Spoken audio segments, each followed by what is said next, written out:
ឡើងមើលទៅអាភ្នំតើសិនក្ដីជុំនួយខ្ញុំមកពីណាជំនួយខ្ញុំមកតែពីព្រះយេហូវ៉ាដើរបងកើតផ្ទៃមេឃនិងផែនដីព្រះយេហូវ៉ាទ្រង់នឹងថែរាំងសាអ្នកជាមលំត្រជាំងនៅចិនរួមណែបងកោយពេលថ្ងៃមិនត្រូវព្រះអាទិត្យធ្វើ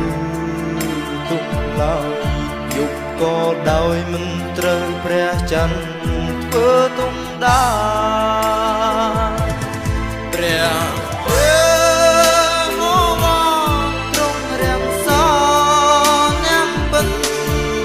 ឲ្យរួញពីព្រៀងទុនច្រិនយ៉ាងចេ